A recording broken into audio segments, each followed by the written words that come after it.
Film diawali di sebuah desa yang sangat indah. Di pagi hari terlihat seorang ibu-ibu yang sedang mau mandi. Tetapi air di kamar mandi tidak ada sama sekali. Lantas, dia pun memanggil anaknya yang bernama Edmar. Namun betapa kagetnya sang ibu melihat anaknya di sana. Terlihat bahwa anaknya sedang celai di dalam kamar. Sambil marah-marah, Edmar pun bergegas keluar. Melihat kelakuan anaknya, ibunya pun sangat mengutuk perbuatan Edmar. Edmar pun mengecek keran air dan ternyata memang benar airnya cuma keluar sedikit. Dia pun mengambil sebuah karet untuk mengencangkan selang air tersebut. Tapi tetap saja, ibunya masih terus marah-marah kepada Edmar. Edmar dengan rasa magernya pun segera pergi ke sumber selang air. Perlahan-lahan, satu persatu dia mengecek selang air itu. Karena menurutnya siapa tahu selang tersebut ada yang bocor. Perlahan-lahan dia berjalan sambil mengecek selang air. Namun di sana Edmar malah menemukan sebuah rumah, di mana di belakang rumah ini ada sebuah gubuk. Tanpa basa-basi dia pun langsung mengintip. Ternyata di dalam gubuk tersebut ada seorang wanita yang sedang mandi. Melihat hal itu, tongkat sakti milik Edmar pun langsung bereaksi. Singkat cerita, scene beralih ke ibunya Edmar. Ibunya Edmar berjualan di pasar. Dagang yang ada di sana sedang cemas. Karena ternyata uang sewa mereka ini telah dikorupsi oleh seseorang yang tidak bertanggung jawab. Jadi mau tidak mau mereka harus membayar gantinya yang cukup banyak. Jika mereka tidak membayar, dengan terpaksa mereka harus angkat kaki dari sana. Ibunya Edmar pun melampiaskan kekesalannya kepada Edmar. Di malam hari ibunya sedang marah-marah. Edmar harus bisa kerja dan cari uang yang banyak. Jangan cuma bisanya mengelas-ngelus batang doang di kamar. Walaupun ini sebenarnya hanya bentuk kekesalan ibunya saja karena masalah yang terjadi di pasar. Tetapi Edmar yang mendengarnya dia tetap tidak peduli. Di malam harinya dia pun kembali berimajinasi bermain futsal bersama gadis yang dia lihat di gubuk sebelumnya. Hari pun berlalu, Edmar datang kembali dan setiap hari mengintip gadis itu mandi sambil memainkan tongkat saktinya. Edmar menjadi semakin penasaran. Diam-diam Edmar pun mengintip sambil berharap dan juga membayangkan. Namun tiba-tiba gadis ini pun dipanggil. Dan mulai dari sini, kita bisa tahu bahwa gadis ini bernama Karisma. Karisma sendiri tinggal bersama om-om yang kurang sehat. Om-om ini bernama Vincent. Karisma di sana hanya tinggal berdua. Karisma tentunya harus merawat om-om ini. Namun di sana Karisma bukan cuma sekedar merawat.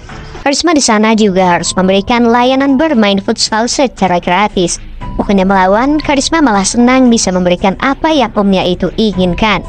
Kemudian kita kembali ke pasar. Semua pedagang sedang bersatu untuk mencari keadilan. Karena mereka semua tidak mengetahui jika uang sewa mereka telah ditilap oleh seseorang. Karena pada dasarnya, yang mereka tahu mereka sudah membayar uang sewa. Apalagi mereka ini hanyalah rakyat kecil yang tidak tahu apa-apa. Hal ini pun membuat ibu Edmar semakin stres. Di malam harinya, ia pun meminta Edmar untuk memijatnya. Badannya sakit-sakit semua karena masalah yang terjadi di pasar. Namun Edmar malah menanyakan ibunya tentang almarhum ayahnya. Ternyata ayahnya Edmar sudah meninggal saat Edmar baru berusia 2 tahun. Jadi Edmar ini tumbuh besar tanpa sosok seorang ayah. Ibunya pun menjadi bahagia saat menceritakan tentang suaminya itu. Walaupun ujung-ujungnya ibunya menjadi sedih, apalagi mereka ini saling mencintai. Hari demi hari berlalu, terlihat Edmar yang selalu terobsesi dengan Karisma. Dari awalnya tidak sengaja, sekarang Edmar malah kecanduan. Dan dia mengintip lagi sambil memainkan tongkat saktinya. Tiba-tiba saja, tanpa sengaja, gubuk tersebut menjadi roboh. Edmar pun panik. Dia beralasan sedang mencari seekor kambing. Namun ternyata, Karisma ini bukanlah sekedar gadis yang polos. Dia sangat tahu apa yang Edmar sedang lakukan. Bukannya marah, Karisma malah mengajak Edmar untuk masuk dan mandi bersamanya. Karena kesempatan tidak datang 2 kali, maka Edmar pun tanpa basa-basi langsung melancarkan serangannya ke gawang Karisma. Malam harinya, terlihat Edmar selalu tersenyum lebar saat makan malam bersama ibunya. Walaupun ibunya ini selalu marah-marah dan selalu emosi, tapi Edmar tetap saja tersenyum. Di sisi lain, terlihat Karisma sedang pergi ke pasar. Di sana dia melihat sekumpulan orang yang sedang berdemo. Dia pun bertanya ke salah satu wanita yang ada di sana. Wanita itu berkata, karena uang sewa kami dibawa kabur, kami pun harus membayarnya kembali. Mendengar hal itu, Karisma pun kaget mendengar jumlah uang yang sangat banyak yang harus disetorkan oleh para pedagang itu ke pengelola pasar. Singkat cerita, Karisma pun pulang ke rumah. Ternyata Edmar sudah menunggu di halaman belakang. Lagi-lagi Karisma bukannya mengusir Edmar, dia malah mengajak Edmar masuk ke dalam rumah dan mereka pun melakukan permainan yang sangat seru di dalam kamar mandi. Di sisi lain, omnya Karisma terbangun lalu memanggil nama Karisma. Karena tidak ada jawaban, omnya pun langsung mencari Karisma menggunakan kursi roda. Karisma pun harus menghentikan permainannya dengan Edmar. Karisma membuat pengalihan dengan membuatkan omnya secangkir kopi. Namun omnya tampak curiga. Dia pun mengecek ke kamar mandi dan ternyata di kamar mandi tidak ada siapa-siapa.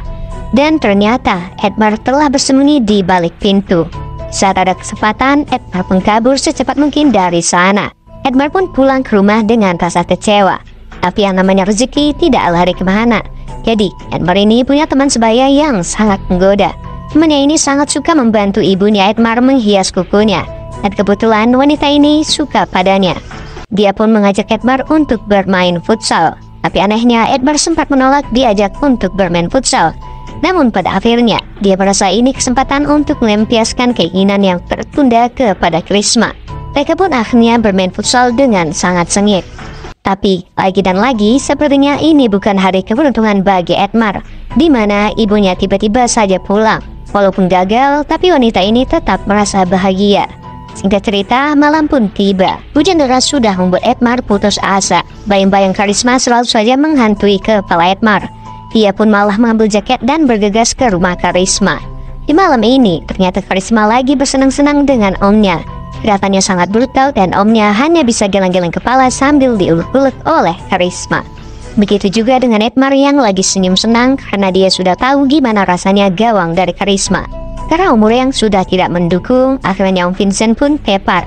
Disinilah kesempatan emas bagi Edmar untuk kembali menjebol gawang Karisma. Karisma pun diberikan kode untuk lewat dari belakang. Langsung saja mereka tidak menyia-nyiakan kesempatan itu.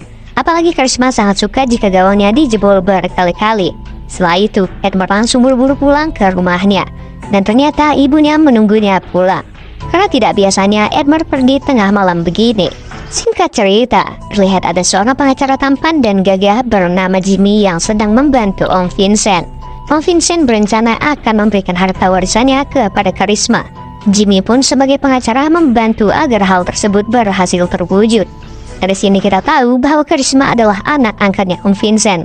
Jadi, Om Vincent ini adalah teman dari ayahnya Karisma sejak dari kecil. Om Vincent ini sudah kenal dengan Karisma dan kedua orang tuanya.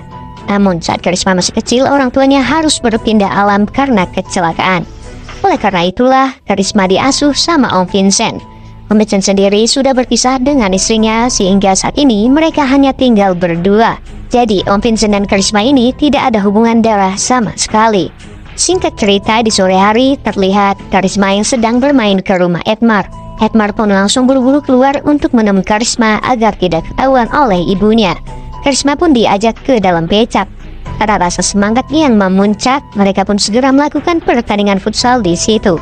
Setelah selesai bermain, Karisma pun menceritakan kisahnya kepada Edmar. Edmar merupakan laki-laki pertama yang berani dekat dengannya. Karena sejak dekat dengan Om Vincent, Karisma selalu diajak berpindah-pindah.